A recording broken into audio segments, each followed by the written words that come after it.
Halo saudara, selamat malam. Apa kabar Anda hari ini? Kami kembali hadir melalui Kompas Malam di edisi hari ini, Rabu 4 Maret 2026. Saya Valentina Sitorus bersama Anda.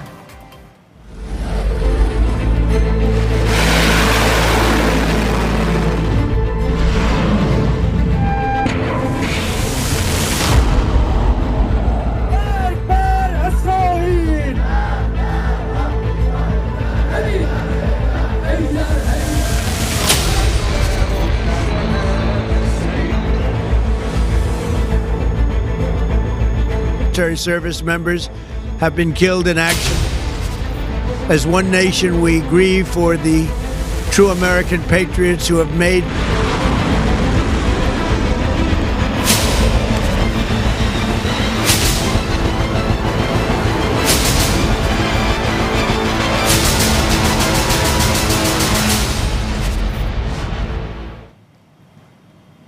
Militer Israel merilis video yang diklaim sebagai serangan ke sistem pertahanan udara Iran.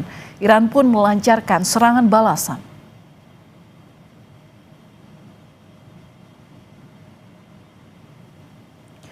Israel mengklaim telah menghancurkan 300 peluncur rudal Iran.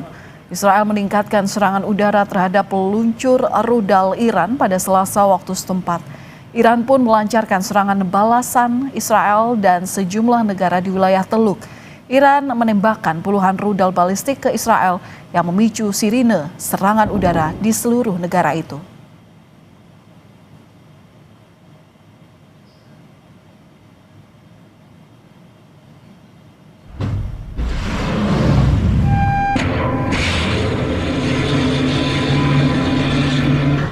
Sementara itu, Komando Pusat Militer Amerika Serikat merilis rekaman soal kapal perusak berpeluru kendali Angkatan Laut Amerika Serikat menembak rentetan rudal ke sejumlah target di Iran pada Selasa waktu setempat. Komando Pusat Militer Amerika Serikat menyebut kapal-kapal perang tersebut mengirimkan tembakan rudal tanpa henti dari perairan kawasan. Rekaman menunjukkan peluncuran rudal dari laut sebagai bagian dari operasi militer.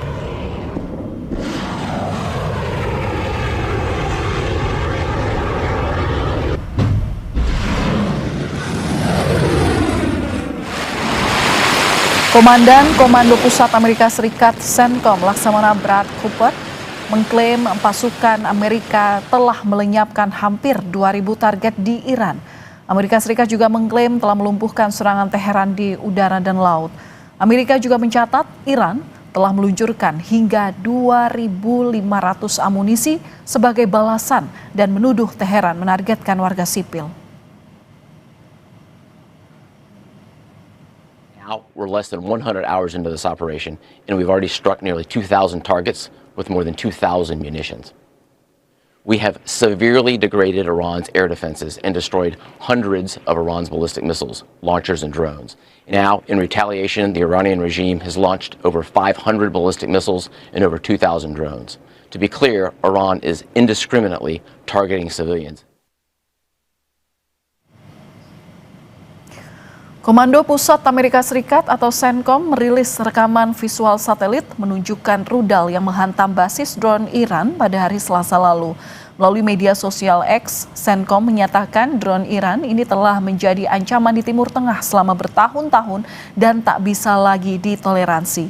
Namun, Komando Pusat Amerika Serikat tak mengungkap tanggal dan lokasi pasti rekaman visual satelit tersebut.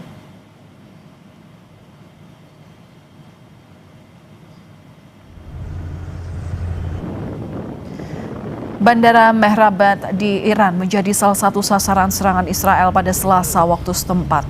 Video yang dilansir situs berita Fiori ini menunjukkan kepulan asap di sekitar bandara. Ledakan akibat serangan Israel ini juga melukai sejumlah orang dan merusak kendaraan. Otoritas Iran kepada situs berita Al Jazeera, serangan tak merusak landasan pacu.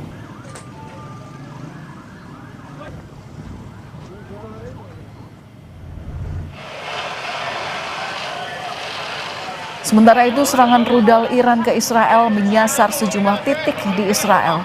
Petugas memadamkan kendaraan yang hangus terbakar di Israel Tengah setelah serangan rudal dari Iran pada Selasa waktu setempat. Layanan penyelamatan Israel mengatakan setidaknya 11 orang tewas sejak hari Minggu. Iran membalas serangan Israel dan negara-negara Teluk dengan menargetkan objek penting produksi minyak dan gas alam dunia.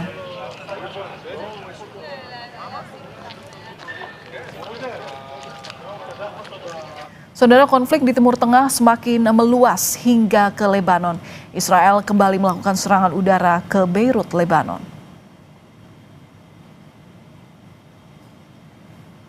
Militer Israel merilis video serangan ke kota Beirut pada Rabu waktu setempat. Israel mengklaim jika serangan ini menargetkan fasilitas penyimpanan senjata bawah tanah milik Hizbullah. 50 orang dilaporkan tewas dan lebih dari 300 orang terluka.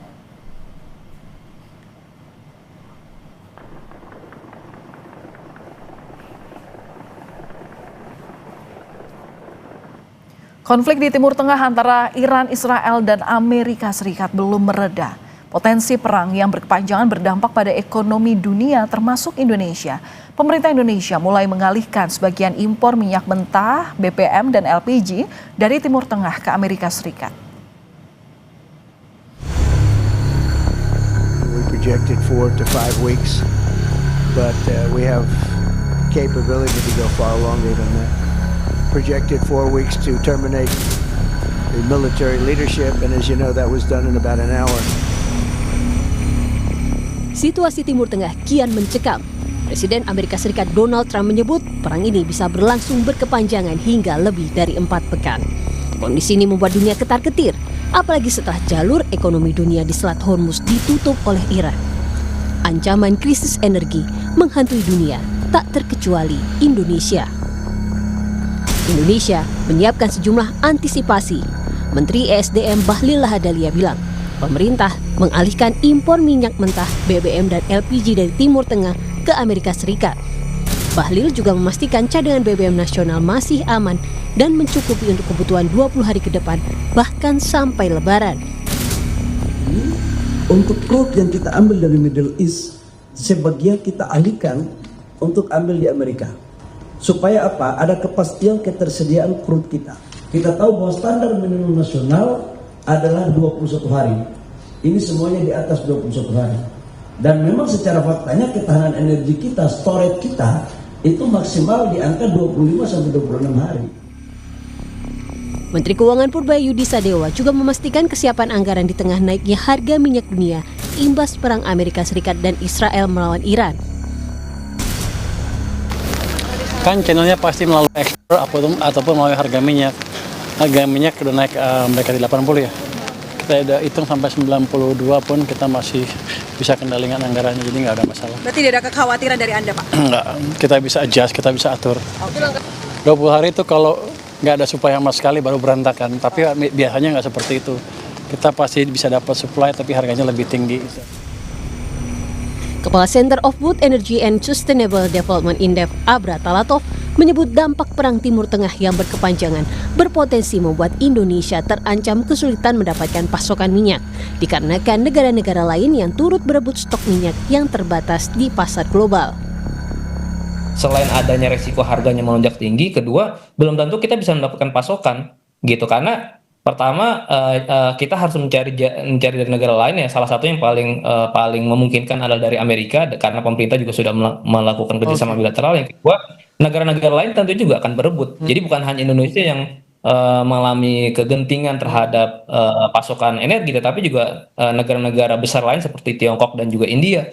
Nah, itu artinya kita memang dalam situasi yang saling memperebutkan pasokan yang terbatas dari Mas. Iran menutup Selat Hormuz sejak Sabtu 28 Februari 2026 sebagai aksi balasan Iran atas serangan militer gabungan AS Israel.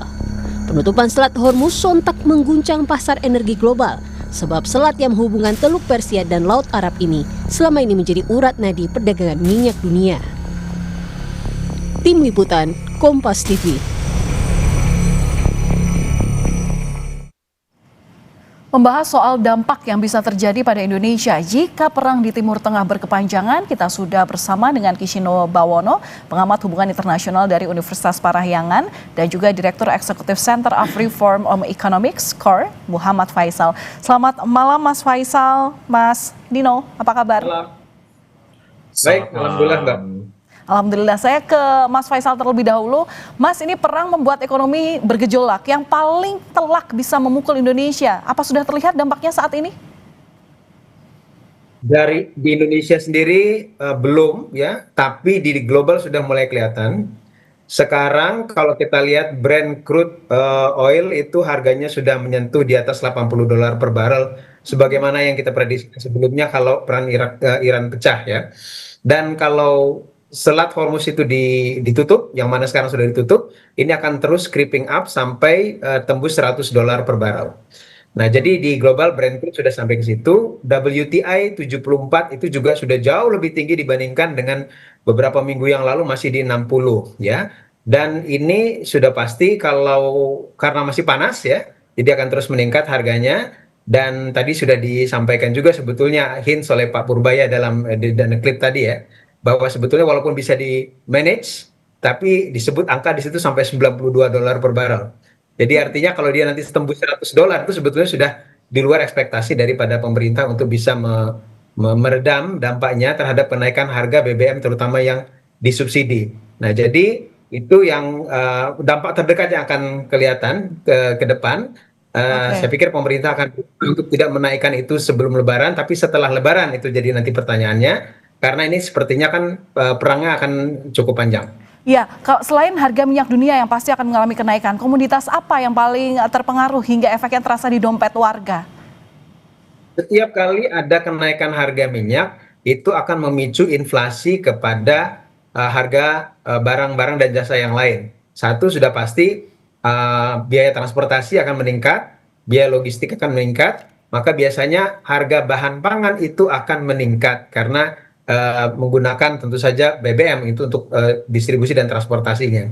Kita bisa lihat itu pola itu selalu terjadi di mana sepertinya seperti ketika ada kenaikan harga BBM bersubsidi di tahun-tahun sebelumnya dan juga pada momen Ramadan Lebaran.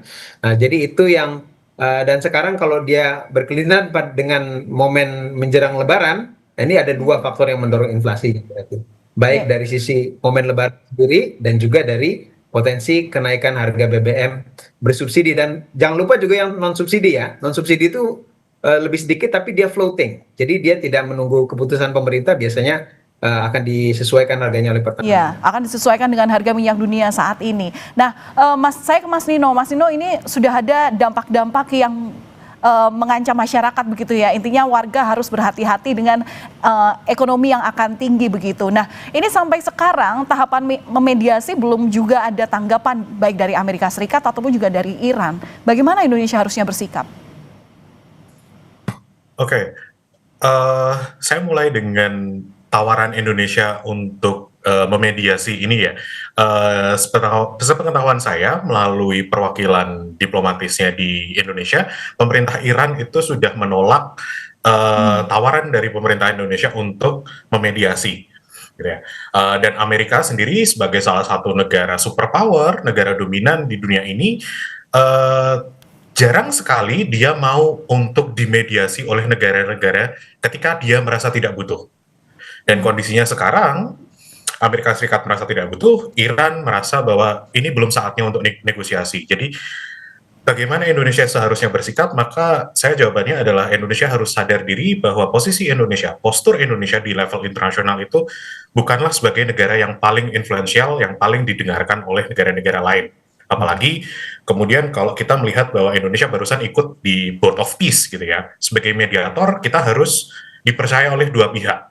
Masalahnya Iran kemudian bisa saja melihat bahwa Indonesia ketika masuk Board of Peace, Indonesia ada di camp atau di kelompok yang sejalan dengan pemikiran Amerika Serikat dan Israel. Jadi netralitas Indonesia kemudian dipertanyakan.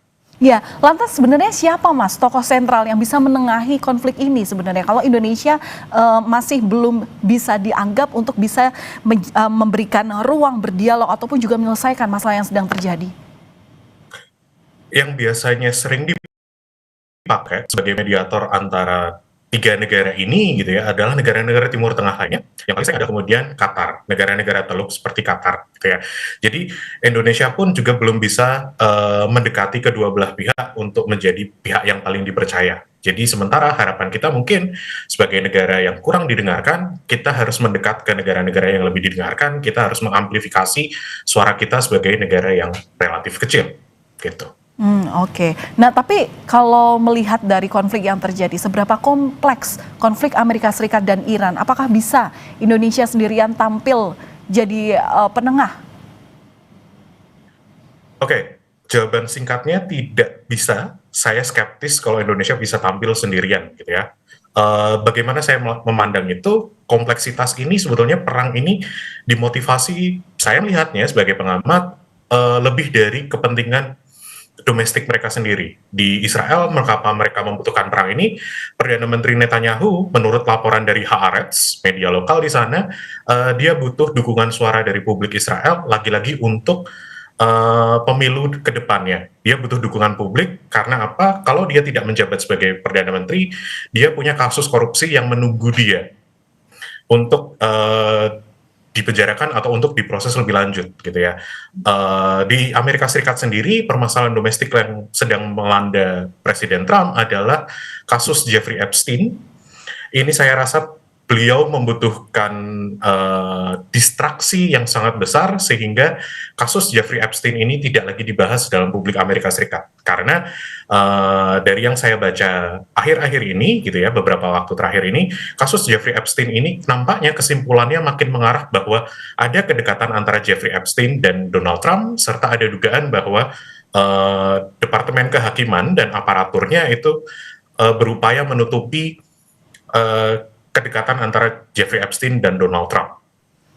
Oke. Tadi Anda mengatakan bahwa hingga saat ini memfasilitasi dialog agar situasi kembali kondusif, kalau Indonesia sendiri itu jelas tidak bisa. Tapi apa effort terbesar Indonesia yang bisa dilakukan dalam konflik ini? Oke, kalau ditanyakan effort Indonesia, apa yang bisa Indonesia lakukan, saya mungkin bagi menjadi dua. Di level domestik, apa yang Indonesia lakukan adalah tentu bersiap-siap dengan segala kemungkinan perburukan dari konflik ini. Misalkan seperti yang tadi sudah diungkapkan adalah kenaikan harga minyak, yang itu kemungkinan akan berdampak lebih besar karena kita sedang mendekati masa di mana dinamika orang Indonesia sedang tinggi dengan momen Lebaran, gitu ya. Itu harus dipersiapkan. Juga kemungkinan evakuasi warga negara Indonesia yang ada di wilayah yang konflik ini, di Timur Tengah, di Teluk Arab.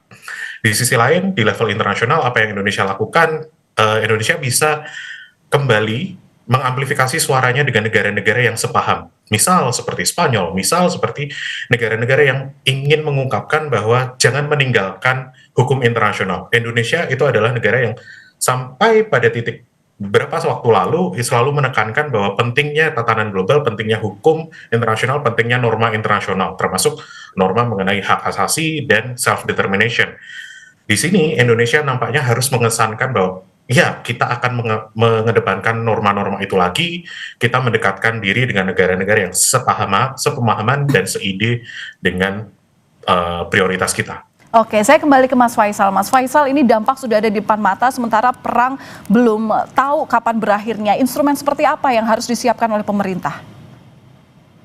Ya, pertama tadi mengantisipasi dampaknya terhadap ekonomi di dalam negeri.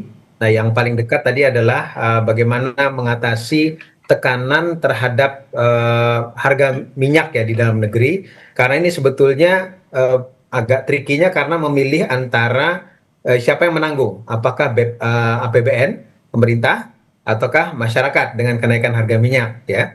Nah, dengan kenaikan harga BBM terutama bersubsidi. Nah, jadi mencari solusi balance di antara kedua ini yang agak tricky. Karena kalau kita lihat dari sisi APBN sendiri, kita ruangnya makin kecil. Terus terang di tahun 2026 kemarin APBN kita di bulan Januari rilis sudah defisit 2 kali lebih besar defisitnya dibandingkan dengan tahun yang lalu ya. Jadi sudah makin kecil. Kalau kemudian itu ditambah lagi dengan peningkatan subsidi untuk energi, untuk BBM, nah ini akan bertambah lagi defisitnya. Nah, jadi menurut saya beberapa solusi yang harus dipikirkan oleh pemerintah selain tadi menjaga stoknya aman setidaknya sampai Lebaran ya, juga menjaga dari sisi harga BBM bersubsidi buat masyarakat supaya tidak makin tertekan. Nah, beberapa opsi yang dilakukan sebetulnya yang satu, pembatasan penggunaan BBM bersubsidi yang diprioritaskan pada masyarakat yang rentan saja. Penggunaan yang untuk roda 2, untuk publik transportasi, sehingga dengan begitu maka peningkatan biaya untuk subsidi itu bisa ditekan dari sisi APBN. Masyarakat juga tidak semuanya secara massal itu menghadapi kenaikan harga BBM yang terutama yang tidak disubsidi saja. Nah, itu beberapa di antara yang diusahakan solusi tersebut dalam jangka pendek menurut saya. Baik, terima kasih sudah berbagi pandangan Anda bersama kami di Kompas Malam Kompas TV, pengamat hubungan internasional Universitas Parayangan, Mas Kisino Bawono, dan kemudian juga Direktur Eksekutif Center of Reform on Economics atau KOR, Muhammad Faisal. Terima kasih sudah berbagi waktu di Kompas Malam. Salam sehat selalu. Terima kasih. Terima kasih, selamat malam.